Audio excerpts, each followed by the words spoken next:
साल 1992 श्रीलंका के एक युवा उभरते गेंदबाज ने क्रिकेट जगत में तहलका मचा दिया था।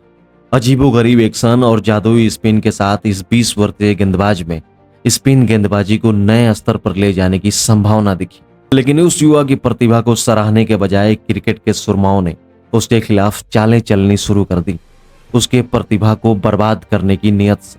फिर एक इंसान ने उस युवा खिलाड़ी के करियर को बचाने के लिए अपना सब कुछ दांव पर लगा दिया और आगे चलकर वह युवा वाकई में स्पिन गेंदबाजी को एक अलग ही लेवल पर लाकर खड़ा कर दिया और साथ ही साथ बन गया स्पिन गेंदबाजी का बेताज बादशाह। अब तक तो आप समझ ही गए होंगे कि हम बात कर रहे हैं श्रीलंका के दिग्गज ऑफ स्पिनर मुथैया मुरलीधरन की।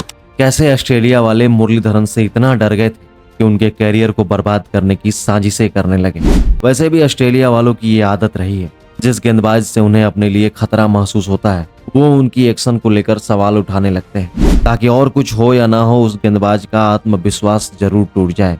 हरभजन सिंह के खिलाफ भी ऑस्ट्रेलिया वालों ने यही साजिश रची थी। आईसीसी के नियम के अनुसार गेंदबाजी करते समय कोई भी गेंदबाज अपने हाथ को मोड़ने के बाद सीधा नहीं कर सकता। अगर ऐसा होता है तो वह इलीगल एक्शन माना जाएगा और यह पूरी तरह से ऑन फील्ड अंपायर के निर्णय पर निर्भर करता है।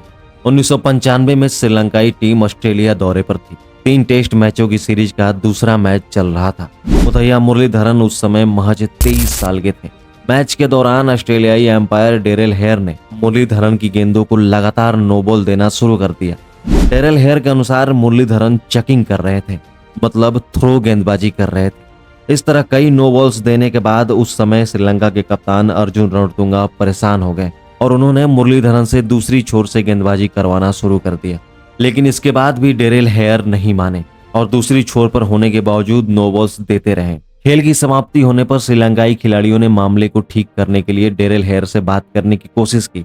इसके बाद डेरेल हेयर और आईसीसी दोनों इसके लिए राजी हो गए, लेकिन तब क्रिकेट ऑस्ट्रेलिया ने मानने से इनकार कर दिया और मुरलीधरन की गेंदबाजी पर रोक लगा दी। अभी तक यह नो बॉल्स सिर्फ मुरलीधरन की ऑफ स्पिन गेंदों को ही दी जा रही थी, क्योंकि डेरेल हेयर का मानना था कि मुरली जब ऑफ स्पिन कर रहे हैं तो उनका एक्शन इलीगल हो जा रहा है, लेकिन जब मुरली लेग स्पिन कर रहे हैं तब उनका एक्शन ठीक रह रहा है। क्रिकेट ऑस्ट्रेलिया के नहीं मानने पर अर्जुन रणतुंगा ने यह फैसला लिया कि मुरलीधरन अगला मैच भी खेलेंगे, भले ही वो ऑफ स्पिन नहीं डालेंगे। पूरे मैच में मुरली से केवल लेग स्पिन ही डालने के लिए कहा गया, लेकिन दूसरे मैच में तो हद ही हो गया। इस बार मैच में अंपायर थे रॉस एमरसन, जिन्होंने मुरली की लेग स्पिन को भी नो बॉल देना शुरू कर दिया, जबकि यह साफ हो चुका था कि मुरली के लेग स्पिन डालने का एक्शन बिल्कुल साफ है। और आखिरकार मुरलीधरन को टीम से बाहर होना पड़ा, जबकि श्रीलंका वो सीरीज 0-3 से हार गई। हालांकि इसके बाद इन दोनों अंपायरों और क्रिकेट ऑस्ट्रेलिया की दुनिया भर में खूब बदनामी हुई, यहाँ तक कि सर डॉन ब्रैडमैन ने इसे अब तक देखी गई सबसे खराब अंपायरिंग करार दिया। वो अलग बात है कि इससे ठीक 13 साल बाद 2008 में दुनिया ने इससे भी भयानक अंपायरिंग देखी, जब अनिल कुंबले की कप्तानी में भारतीय टीम ऑस्ट्रेलियाई दौरे पर थी। This is where he is asking the captain, did he catch it? And then he says yes. Well, why don't you ask the batsman then? Why is it that a fielder's word has to be believed and not the batsman? Here is a man who did not walk when he was 14, got down the leg side. So why should his word be taken? खैर 3 साल बाद मुरलीधरन को ICC में व्यापक परीक्षण से गुजरना पड़ा, जिसके बाद आईसीसी ने उन्हें क्लीन चिट दे दिया। इसके बाद भी ऑस्ट्रेलिया वाले नहीं रुके। उन्होंने आईसीसी के इस फैसले को मानने से साफ इनकार कर दिया। उनका कहना था कि वो आईसीसी से बेहतर इस बारे में जानते हैं और वो खुद ही इस मामले को निपटाएंगे। उस दौर में क्रिकेट ऑस्ट्रेलिया का बोलबाला हुआ करता था, क्योंकि उस समय बीसीसीआई इतनी मजबूत नहीं थी जितनी आज दिखती है, और आईसीसी के साथ भी ठीक ऐसा ही था। लेकिन इसके बाद ऑस्ट्रेलिया ने तो बेशर्मी की सारी हदें पार कर दी। 1999 में ऑस्ट्रेलिया, इंग्लैंड और श्रीलंका के बीच त्रिकोणीय श्रृंखला चल रही थी, लेकिन ऑस्ट्रेलिया वालों ने मुरलीधरन को चकर कहकर बुरा भला कहना शुरू कर दिया। यहाँ तक कि कप्तान अर्जुन रणतुंगा को लगातार जंगली कहकर बुलाया गया, और ये हरकतें केवल ऑस्ट्रेलियाई फैंस और मीडिया की तरफ से ही नहीं, बल्कि क्रिकेट बोर्ड की तरफ से भी हो रही थी। लेकिन हद तो तब हो गई जब श्रीलंका और इंग्लैंड के बीच इस त्रिकोणीय श्रृंखला का 8वां मैच खेला जा रहा था। इसमें फिर से वही अंपायर रॉस एमरसन अंपायरिंग कर रहे थे। लेकिन मैच से ठीक पहले रॉस एमरसन के पास क्रिकेट ऑस्ट्रेलिया की तरफ से एक मैसेज प्राप्त होता है, जिसमें उन्हें अपने पुराने फैसले पर कायम रहने की सलाह दी जाती है, यानी इनडायरेक्टली उन्हें मुरली की गेंदों को नो बॉल करार देने के लिए कहा जाता है। एमरसन ने ठीक वैसा ही किया जैसा क्रिकेट ऑस्ट्रेलिया ने उसे करने के लिए कहा था। मुरली की पहली ही गेंद को रॉस एमरसन ने नो बॉल करार दिया। कई सालों से श्रीलंकाई टीम और मुरलीधरन इन आरोपों का सामना कर रहे थे। यहाँ तक कि परीक्षण के बाद आईसीसी ने उन्हें क्लीन चिट भी दे दिया था, फिर भी उन्हें मनमानी अंपायरिंग का सामना करना पड़ रहा था। नतीजा ये हुआ कि अर्जुन रणतुंगा के सब्र का बांध टूट गया और वो अंपायर पर भड़क गए। That is your problem. If you are then how can I go around it? No, don't call him out. No, I'm calling you. No, don't call him out. No, don't call him out. No, I'm calling you. Ranatunga ने काफी देर तक umpire से बहस की, ICC द्वारा clean chit देने की बात भी कही, पर क्रिकेट ऑस्ट्रेलिया के हाथों की कठपुतली अंपायर रॉस एमरसन पर इसका कोई असर नहीं हुआ।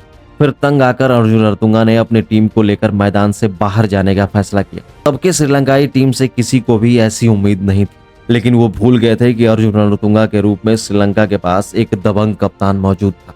यहाँ तक कि क्रिकेट ऑस्ट्रेलिया को भी ये अंदाजा नहीं था कि रणतुंगा ऐसा भी कर सकते हैं। लेकिन रणतुंगा ने अपने साथी खिलाड़ी के साथ हो रहे अन्याय के खिलाफ बोलने का फैसला किया।